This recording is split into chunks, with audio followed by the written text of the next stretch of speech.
Scanning the restaurant for my appointed client, my gaze landed on Susan, my ex-wife, accompanied by a portly, middle-aged gentleman. He clearly had been fit once, but time and indulgence had taken their toll. Susan sat beside him, radiating happiness. Everything about the man screamed wealth. Standing in the foyer, memories flooded back. Though 3 years had elapsed since our divorce, the emotions felt as fresh as yesterday. This was why I was observing from a distance, not by her side. Yet, as events would soon reveal, her fulfilled desires would become the catalyst for my troubles. My problems originated with a trip to Albany for a client meeting. I had planned an overnight stay to avoid a long drive back. My plans were derailed barely an hour into the journey when the client called. He'd had a fender bender. Though unhurt, he was apologetic about the late cancellation, expressing his regret. I assured him it was no trouble, suggesting we reschedule. Still, I felt ill-prepared for the additional 2 hours of driving that lay ahead. I was looking forward to surprising my wife with a romantic dinner. 90 minutes later, I finally pulled onto my street. The first thing I noticed were 3 unfamiliar cars in the driveway. Knowing my wife often invited friends over in my absence, I didn't think much of it. I parked on the street and entered the house, assuming all was normal. However, the sight of 4 sets of clothes scattered across the living room floor instantly signaled something was amiss. A sickening realization washed over me. My wife's passionate cries weren't a call for help. They were a familiar plea for more intense lovemaking. My heart plummeted as the truth hit me. My wife was having sex with someone else. Despite my reluctance, I knew I had to confront the reality awaiting me upstairs.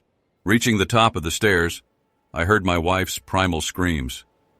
Cautiously peering around the bedroom doorframe, I saw 3 men.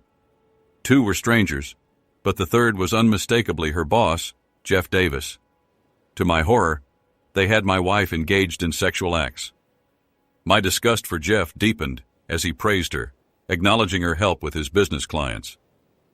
It was sickening to realize this fool was exploiting my wife for professional gain. All 3 treated her like an object, using degrading language and asserting their dominance. Witnessing her behavior, so unlike the woman I knew during our 10 years of marriage, I morbidly agreed with Jeff's derogatory label for her. Quietly retreating, I slipped downstairs unnoticed, seeking refuge in my office. Retrieving my digital video camera, I found it still had some battery life, an old holiday cassette inside, and space to record. My aim was to document my wife's actions for legal purposes, not to create some illicit spectacle. Setting up the camera at the bedroom door, I captured footage of my wife's face and the others involved, managing to endure only 5 to 10 minutes of the ordeal before my emotions overwhelmed me. While some might find such a scene arousing, for me it brought only sadness and a profound sense of betrayal. Utterly deflated, I sought solace downstairs to gather my thoughts. In my office, I retrieved my weapon from the safe, removing the safety as a precaution. While not prone to violence, I couldn't shake the urge to assert myself if things escalated. Venturing into the living room, I confiscated the car keys and wallets from the discarded pants, then deflated the tires of all the vehicles parked outside, including Sue's. Returning inside, a sinister grin spread across my face as a plan formed, confident it would succeed if Sue had taken her cell phone.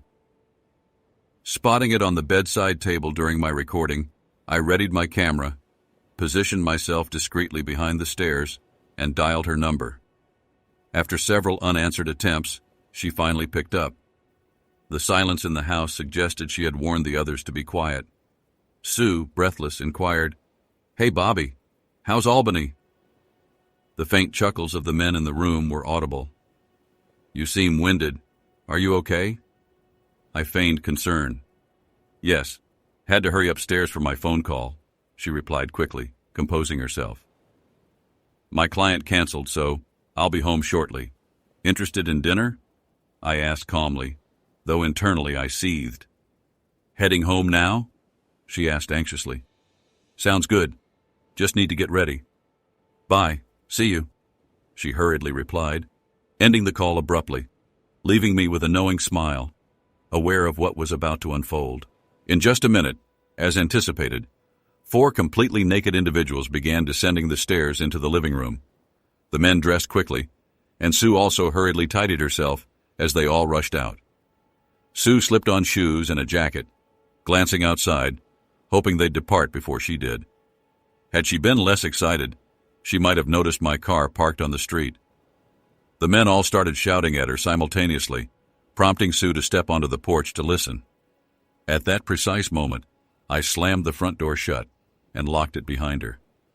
My wife caught a glimpse of my face as I closed the door, attempting to communicate through the side window with a pleading tone in her voice.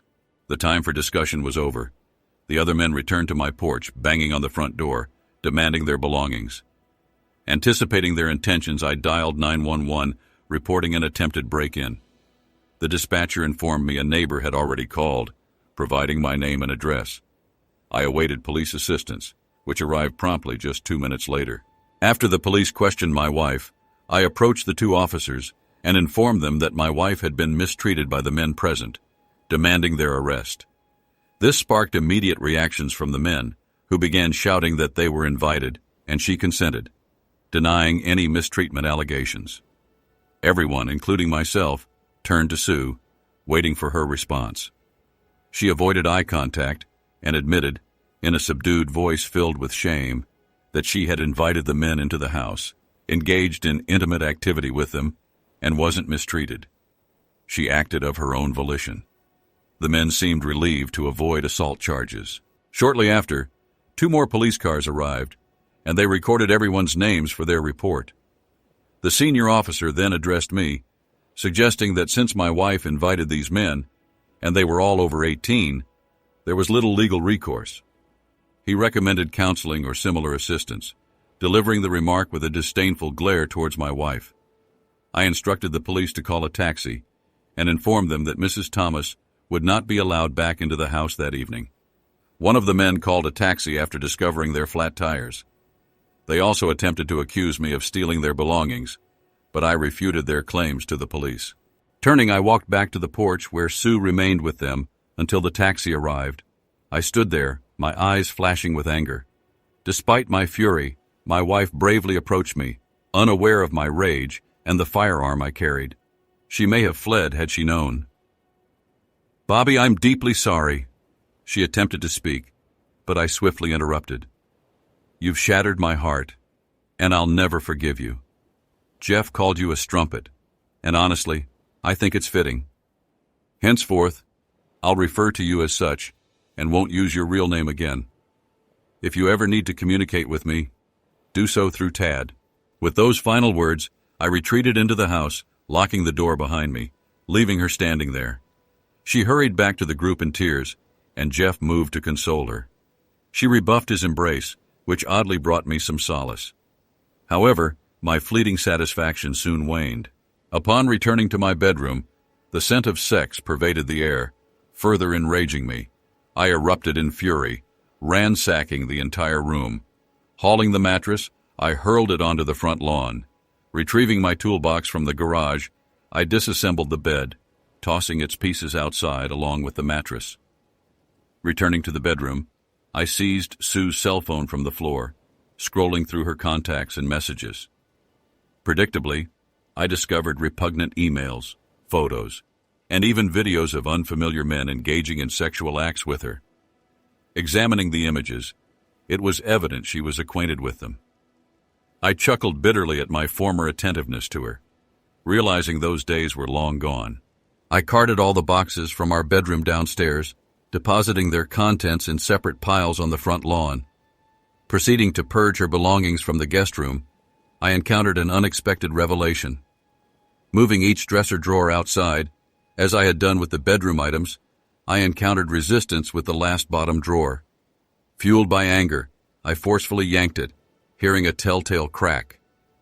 With a bit more force, the drawer finally opened, revealing the source of the obstruction, 7 or 8 DVDs hidden beneath.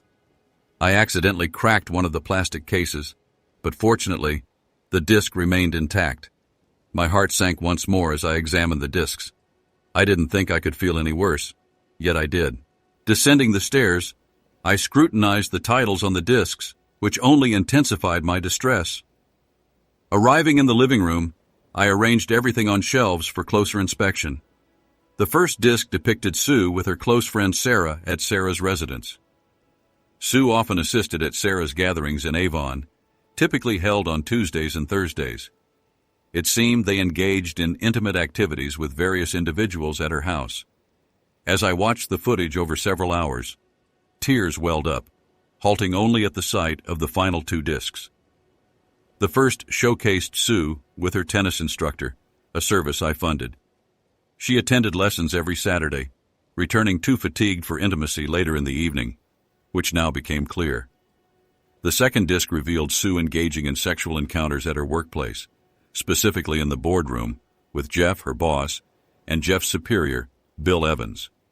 Bill held considerable influence in the community, often featured in newspaper articles for his philanthropic efforts, which I now witnessed extended to my wife's private affairs. Retrieving a large envelope, I carefully placed inside it the cell phone, the discs, and the cassette tape I had recorded earlier. My intention was to hand the entire envelope over to my lawyer and confide in Ted Worth, my trusted friend of many years. He was one of only 2 individuals in whom I truly confided. Nothing else mattered at that moment. Glancing at Sue's computer on the desk beckoned. I powered up Sue's computer and began duplicating every file, email, photo, and video onto external drives. It took approximately an hour to complete the process, after which I settled down to sift through my wife's digital archives. Among the videos were scenes reminiscent of those found on the DVDs I had discovered. Additionally, I stumbled upon explicit images typically associated with adult websites. Delving further, I uncovered a trove of emails spanning about 6 months. Despite her attempts to conceal them under misleading file names, I unearthed correspondence between her, Jeff, and several other men, as well as exchanges with Sarah. Just last week, I had dismissed them, until one nearly devastated me. The thought of using my weapon crossed my mind, but I realized she wasn't worth it. I had to remain strong. The email that affected me this deeply was from Sue to Sarah. Sarah questioned why she hadn't left me to be single again and asked Sue to detail her ideal future husband. Here's how she responded. Sarah, I have no interest in him anymore. Bobby is faithful, but foolish. I fear he'll soon uncover my secret lifestyle. He's not entirely clueless, but love blinds him. Lately, he's been gaining weight, and his expanding belly is off-putting. Comparing him to other men, he's lacking. I also detest beards and mustaches, which make him appear somewhat repulsive. I once loved him deeply, but the excitement of recent years is too enticing to give up. His lawyer best friend could pose problems if he gets involved. Jeff and Bill at work hint at promotions and perks with suggestive undertones. I laugh. I also desire a house and a car. If I play my cards right, I could also secure alimony each month. Additionally, I'm anticipating our Tuesday party, pending recovery from my tennis injury. Tony is impressive. Ensure I received last Thursday's video. It was my first time with so many men simultaneously. As for my dream man, he must be affluent, loyal, compliant, and not too bright. He must cater to my every whim and still ask, which one? I chuckle. I'm indifferent about the bedroom as long as there's money involved. I laugh. I can fulfill my needs elsewhere. Sometimes it feels too easy. Damn, Bobby's home now, gotta go. See you on Tuesday, call me. Sue. I read this letter repeatedly, its words disgusting, the last few years deeply hurting me. Did she truly feel this way about me? Was my love so blind that she cheated on me for over 2 years?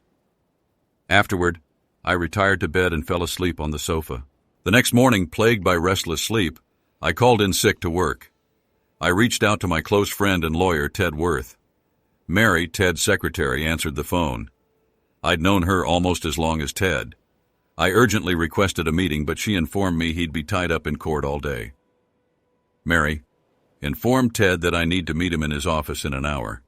If he starts bothering you with nonsense, bring up Tammy Brown's name. That'll grab his attention. See you in an hour, I said before ending the call. Promptly, I began getting dressed when my phone rang. Reluctant to speak with Sue, I checked the caller ID. It was an unknown number, so I answered, suspecting it might be Ted returning my call. "Hello, Mr. Thomas. This is Bill Evans from Susan's office. If possible, I'd like to discuss the events from last evening at your house.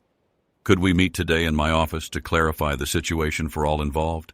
Unsure if he was aware of the video footage of him with my wife at his workplace, I knew he was concerned about retaining Jeff Davis's key clients.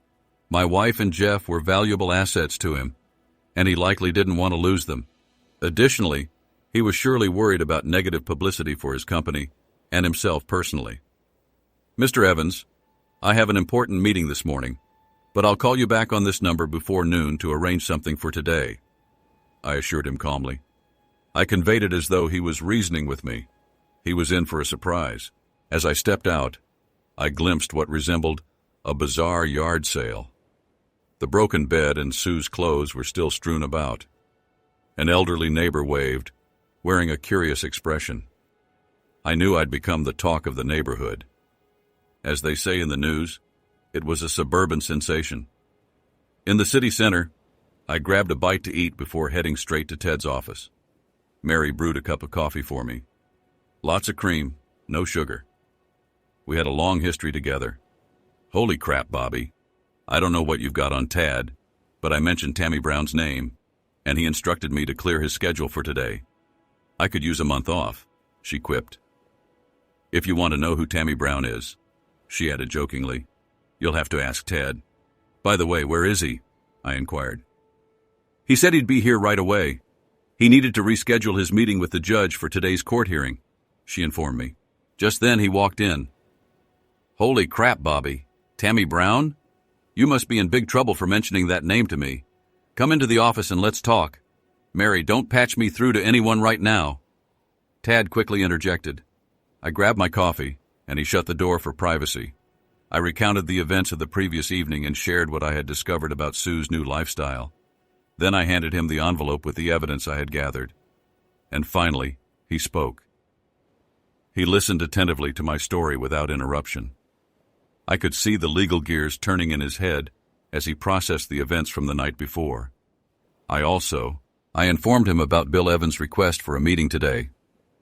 "Well, Bobby, as they say, let's prioritize. I've known you for a long time, and I understand you're devastated.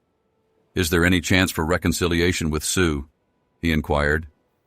"Ted, if it were Katie, your wife, and you found those videos and emails, you'd leave her in an instant. I want a divorce, but I also want to inflict some serious damage.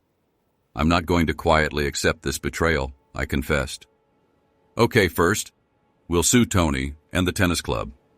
Sarah is off the table, as she's just a friend. Sue's workplace, however, is a different story. Secondly, we'll sue the two clients and their companies who were at your house. We'll also go after Jeff Davis, Bill Evans, and their associates." He warned. "Things might get worse before they get better," Ted cautioned me. "But I don't care. Even if I have to resort to physical confrontation, I'm going to make these people pay for what they've done through Sue," I asserted, anger lacing my voice. "All right, Bobby, recap what Bill Evans wanted, and we'll proceed from there." Ted and I explored several options, and I favored the final one. A direct attack on Sue's workplace seemed most fitting. I had leverage with video evidence of Davis, Evans, and Sue in their boardroom. "Ted," I explained, noting that as Sue's superiors, they influenced her position, it could also result in serious legal repercussions. I liked the sound of it.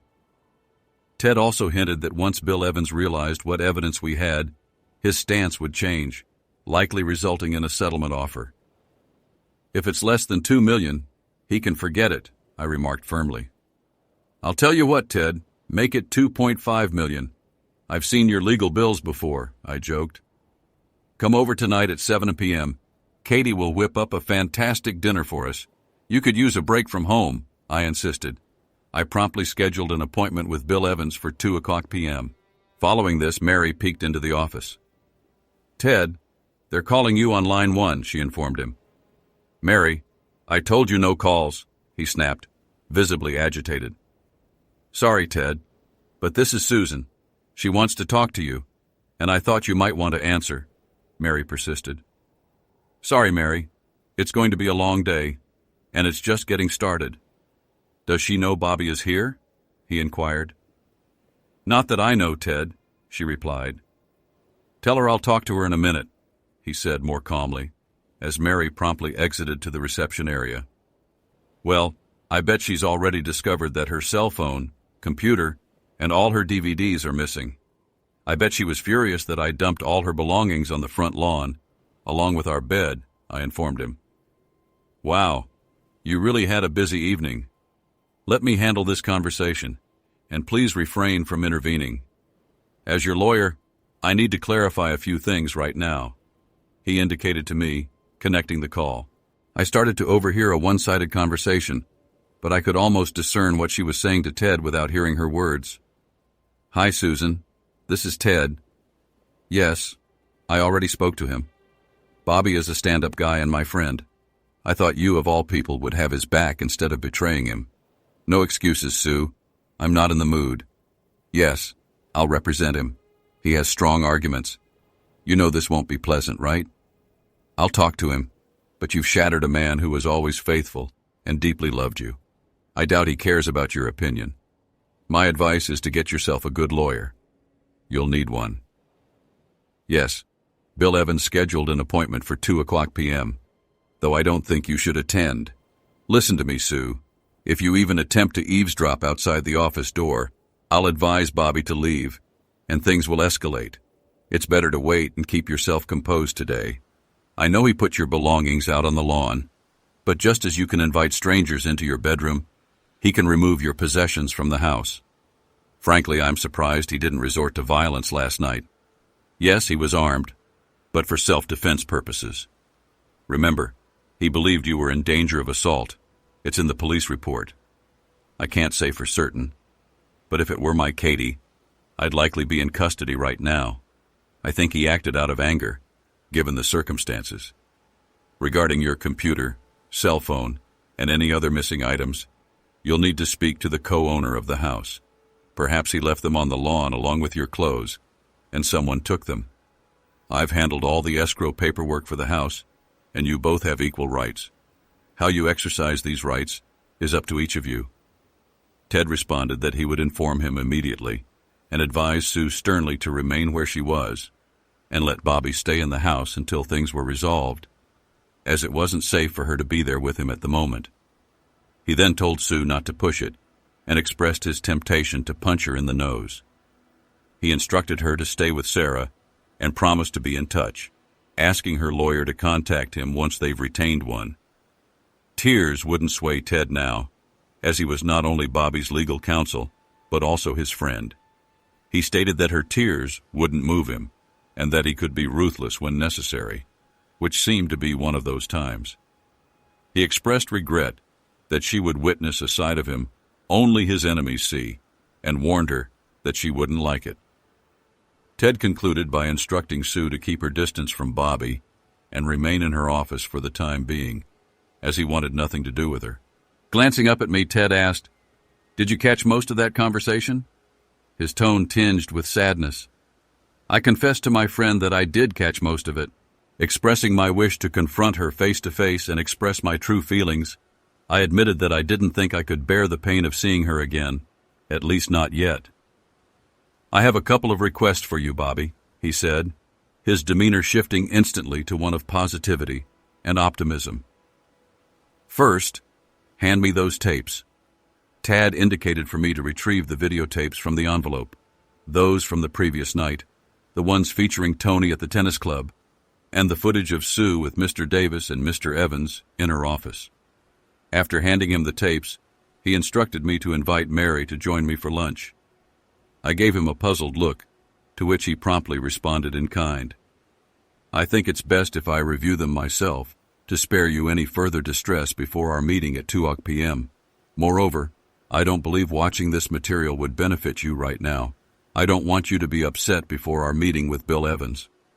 I acknowledged his wisdom and thanked him before sharing the good news with Mary. She jokingly suggested I take her to an upscale restaurant if Ted was footing the bill. We both chuckled and left the premises. Mary proved to be an excellent dining companion, and for the next hour, she helped me forget my troubles. Upon our return, we heard Ted cheering as we entered the office. He was in high spirits, doing a little victory dance at his desk. "These recordings are a game-changer, Bobby. I can't believe it," he exclaimed.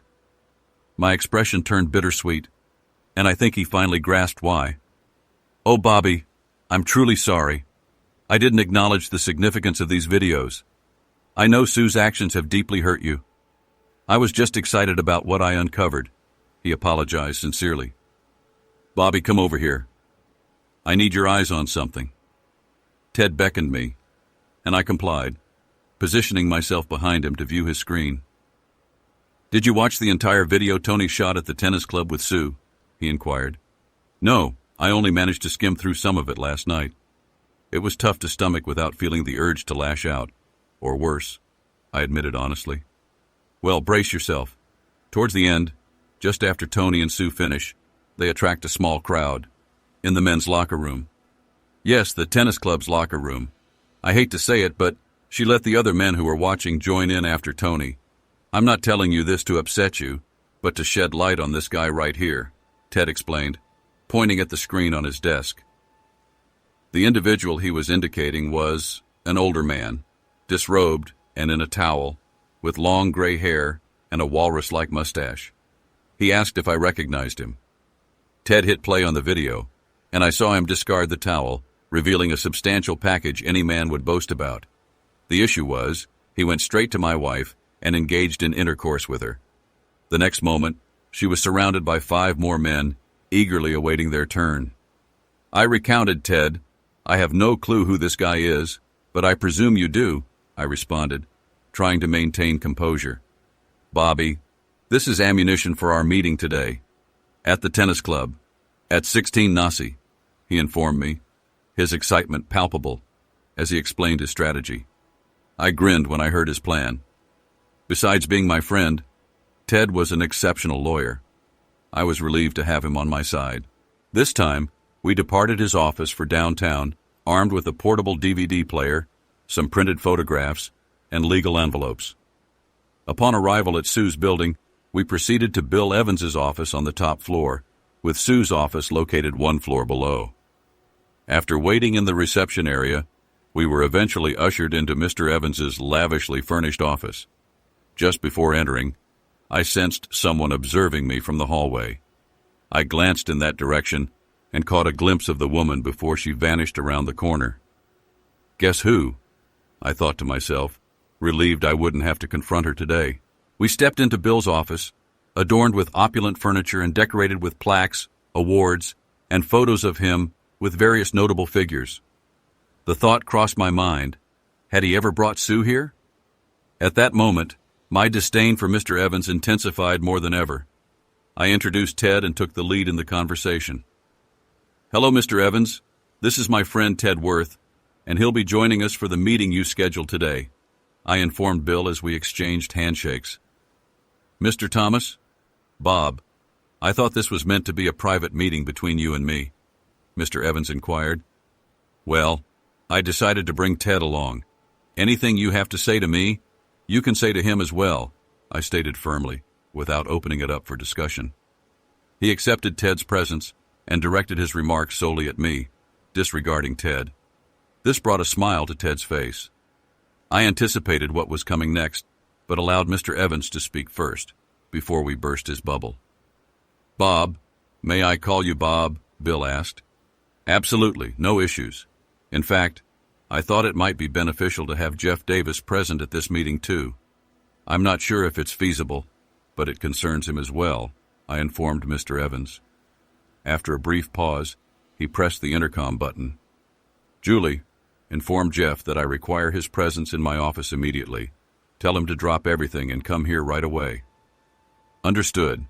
Jeff will be here shortly. In the meantime, I want to express my sincere apologies for the trouble caused by Jeff and Sue in your life. I know last night must have been awful, but if we collaborate, we might be able to find a solution beneficial to all parties," Bill expressed optimistically. "What exactly do you mean, Mr. Evans?" I inquired, waiting for Jeff's arrival. "I genuinely care for your wife, Sue," Bill began, but was interrupted by Jeff's entrance. He hesitated momentarily, appearing as though he might turn and leave, but Bill instructed him to take a seat. Reluctantly, Jeff complied, avoiding eye contact with me. "Bob, I wanted to convey that I have great affection for Sue, almost like a daughter." He started to speak when Ted interjected. "Are you implying you have a penchant for incest, Mr. Evans?" Ted asked, catching him off guard. I chuckled to myself, understanding the intent behind Ted's remark. What are you suggesting? Do I have a fondness for incest? What on earth does that mean?" he retorted with indignation. "Well, allow me to illustrate. As they say, a picture is worth 1,000 words," Ted stated, placing the DVD player on Bill's desk. "These are screenshots from the video you're about to watch." He handed them to Jeff, not Bill. Jeff's eyes widened, and he passed them slowly to Bill. The images depicted Bill and Jeff, both involved with my wife, leaving no room for doubt about their identities or actions.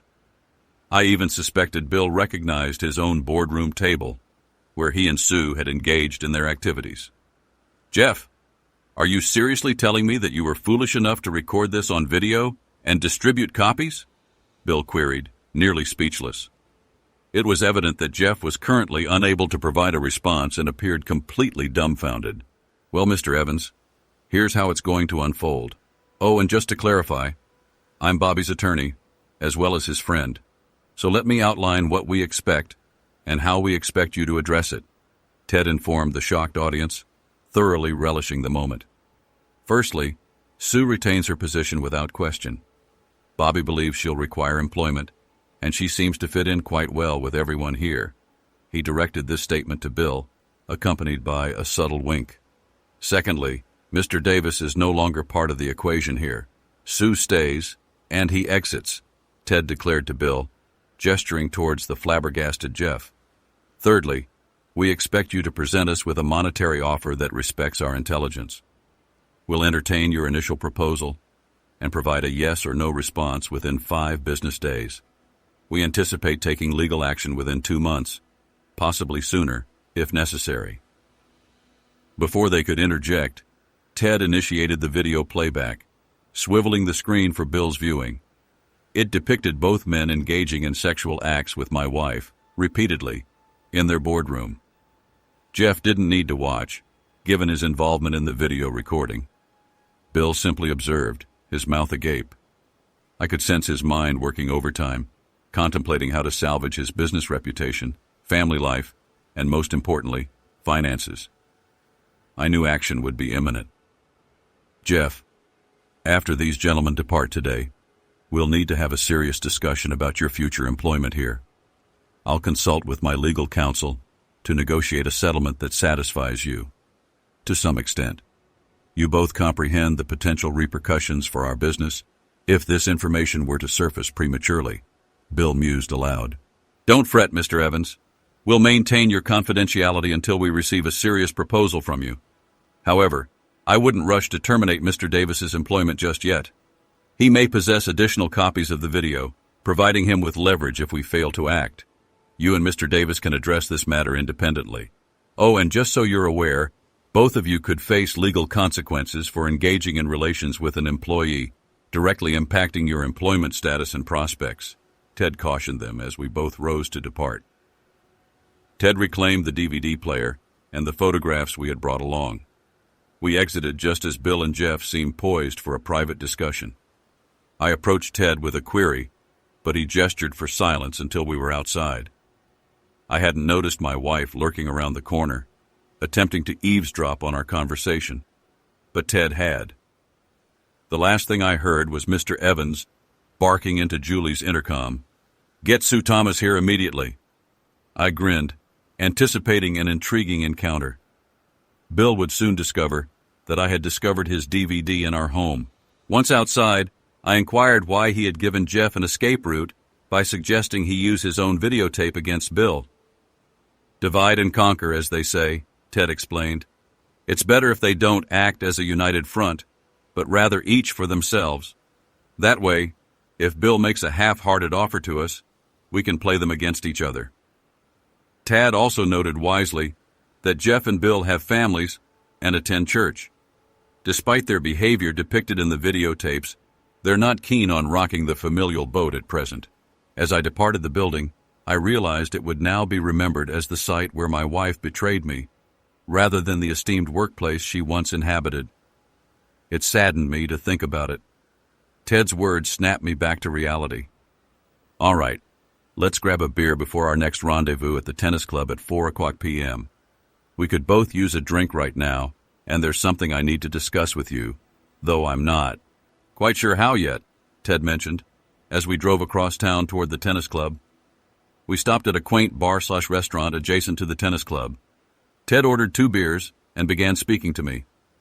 Bobby, I believe Bill Evans will extend an offer, but likely for just under $1 million. I'm familiar with his legal team from another case, and they're quite adept. He's also a realist. I'll call him tomorrow and convey that a lowball offer won't bode well for his client's business or personal life. I'll propose around $3 million, or suggest we abandon negotiations altogether, he disclosed. Furthermore, I need to ascertain if, in the event the offer is rejected, I have your authorization to cast Susan in an unfavorable light.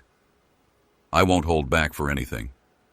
My duty as your legal representative is to pursue what ensures victory in court, even if it entails painting an unflattering portrait of her. It might get ugly and highly publicized. I'll utilize every legal means at my disposal to secure our case. You might not appreciate all the potentially damning revelations about Sue, your marriage, and even your intimate life that could surface. I'm not sure if you've considered this aspect, Ted added at the 11th hour. I expressed that I had given serious consideration to the matter and believed I possessed more integrity than they gave me credit for.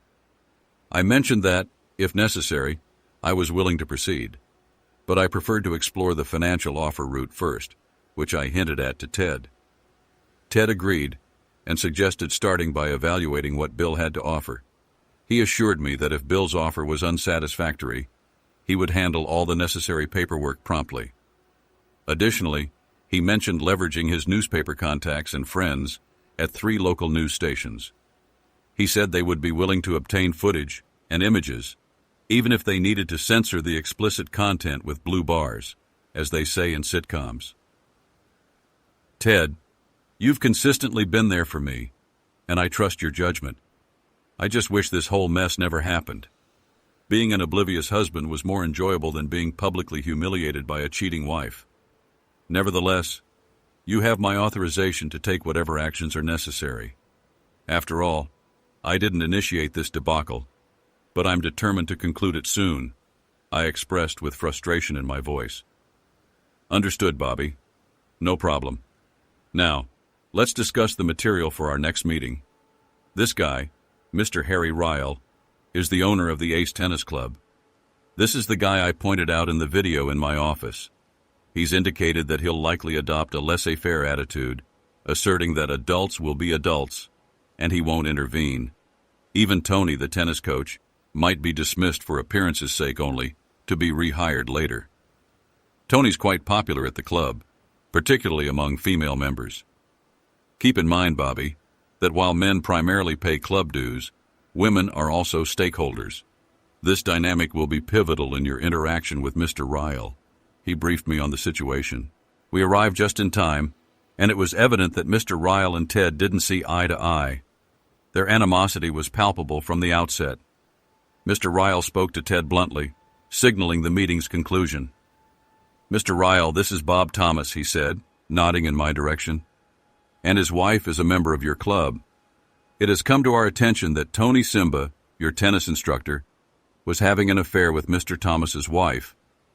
We want to know what you plan to do about this, Ted finished. He waited for Ryle to speak, but even I knew that he would take everything upon himself and, in a few words, send Ted to hell.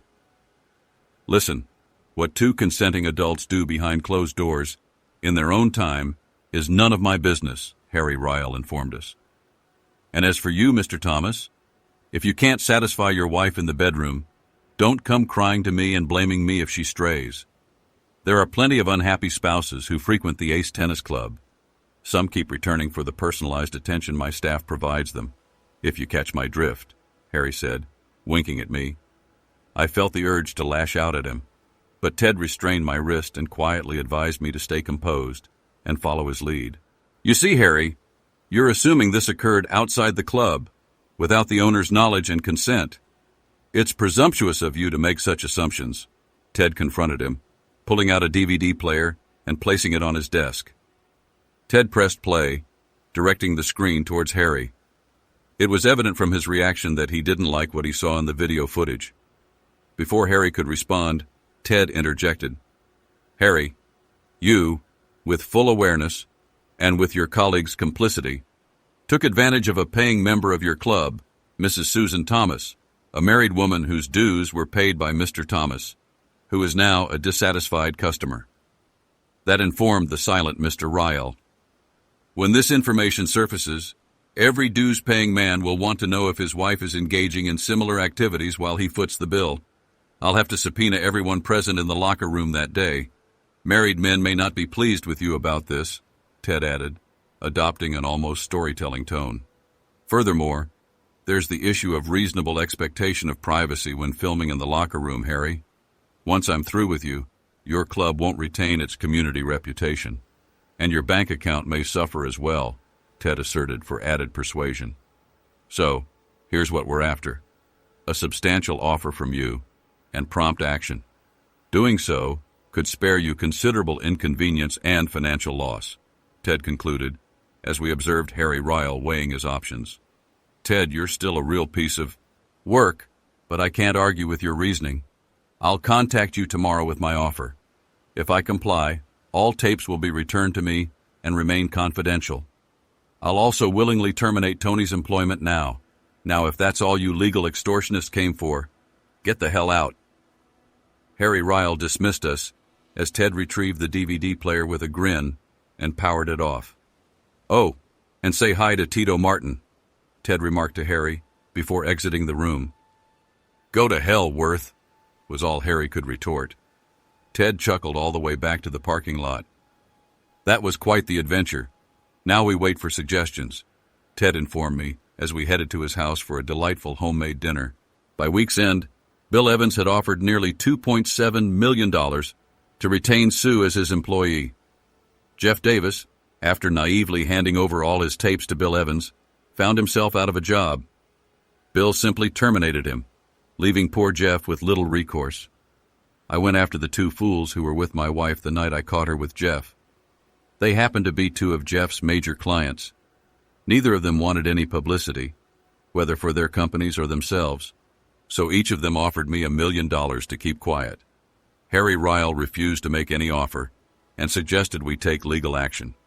So we did, and he ended up losing $3 million by the time we were done with him.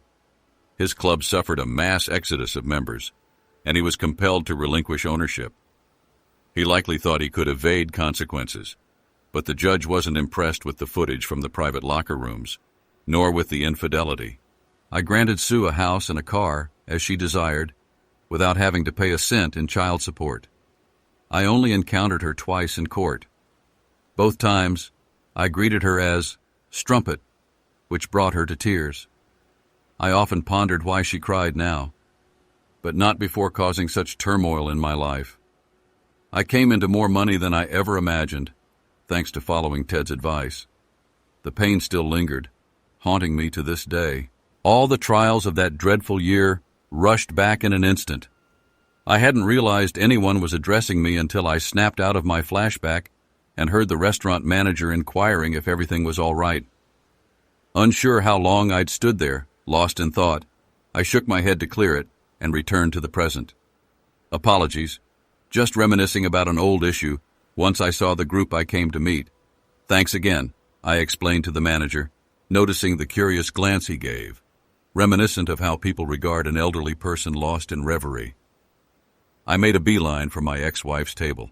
The surprise was evident on her face. When last we were together, I was overweight, with long hair and a beard, nursing an old knee injury from baseball. That was my excuse then, but truthfully, I had settled into a complacent life with her. Now, I sported a shorter haircut, was trimmed from regular workouts, and had my knee repaired thanks to the money from Jeff and Bill's company. My suits were now upscale, and I made an effort to present myself well in public. I opted to speak up first. "You look fantastic today, Strumpet.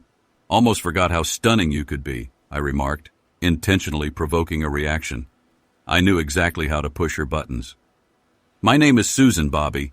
Why can't you address me by my name?" she retorted, clearly irritated. "I didn't label you Strumpet. You know who did. I simply find it fitting. I warned you 3 years ago that you shattered my heart, and I'll always remember you by that title," I explained, as the man beside her began to object and rise from his seat. But Sue urged him to remain calm. Tears welled up, smudging her makeup. Her boyfriend interjected, "Go freshen up, Sue, and fix your face. I'll handle this idiot for you." With those words she stood, locking eyes with me as I reciprocated with a single glance, perhaps revealing the agony I'd harbored for 3 years. Her tears flowed harder, surprising me that she still harbored any sentiment toward me, or perhaps it was lingering guilt, likely a blend of both. "I expect you to be gone when I return," she declared tearfully, heading to the restroom, where I noticed the sizable engagement ring on her finger as she wiped her eyes and left. "You must be Bob Thomas, Sue's ex-husband," he queried, disdain lacing his tone. "Indeed, and you must be the new man she's been dreaming of," I retorted, sensing his indignation. "I'm Sue's CFO, and if I were you, I'd refrain from using that term," he cautioned, though his reluctance to cause a scene was evident. "I only sought to converse with you privately. I have 3 inquiries, then I'll vanish from your life forever," I informed him, noting his quizzical expression. "I've been in your shoes before, and I don't want anyone else to endure my fate.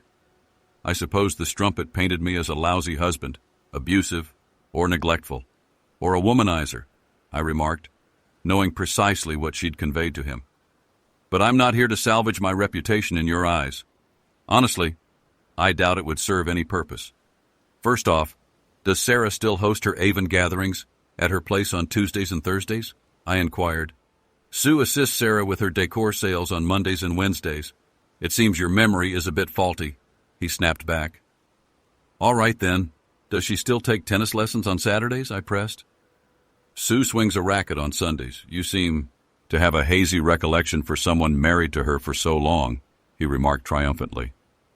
"All right, final question. Have you ever checked under the bottom drawer of the dresser in your living room?" I asked hurriedly. "No. Why would I even do that?" he protested. "The 3 questions I posed to you are the reasons why we're no longer together. I still have all the leftover divorce paperwork in my office, legal documents, emails from Sarah and the other woman, and hours of videotapes. I've carried these with me for the past 3 years, so I thought you should have them," I explained, retrieving a worn and folded piece of paper from my wallet. "This is what the other woman wrote to Sarah when she inquired about how to get rid of me before I discovered her infidelity. After reading that letter, I realized I didn't know her at all, and probably still don't. But it all revolves around you," I stated, handing him the paper. However, I knew Sue very well and understood her compulsive habits. She always followed the same routine meticulously, sometimes driving me crazy. I also had a feeling that even with a new man, she'd stick to her old ways, I elaborated. He seemed hesitant to accept the paper, but curiosity seemed to win out. He reached over and opened the email. "I've carried it for 3 years, occasionally rereading it and striving to better myself so that no woman would ever write such things about me again. Of all the evidence, that email hit me the hardest, which is why I've kept it with me. It's the same email I mentioned earlier in my story." Peter read the letter slowly and set it down on the table. Quickly, he grabbed a pen, scribbled a note on it, and, to my surprise, abruptly left the restaurant. No glance back, no thanks, nothing. His expression remained impassive. I leaned over to see what he had written on the old email. "I'll return home shortly. Please wait here, and I'll call you in 15 minutes. I need to check under the bottom drawer of my living room dresser. Be right back. Peter." I sensed he'd seen the truth, even if he wasn't thrilled about it. Something told me I hit too close to home on all 3 matters. The email seemed to be the tipping point, and he needed to verify it himself. Leaving a note on Sue's table, I departed. There was no way I'd stay in that restaurant with anyone tonight.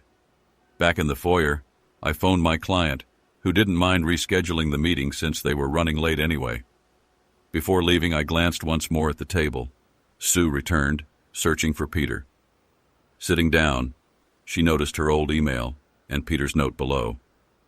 Her face drained of color as she recognized the contents of her old email and Peter's message. The last time I saw my ex-wife, she was sobbing so intensely that the entire restaurant turned to look. I felt a pang of pity, but at the same time, I was indifferent. That was the final encounter with her.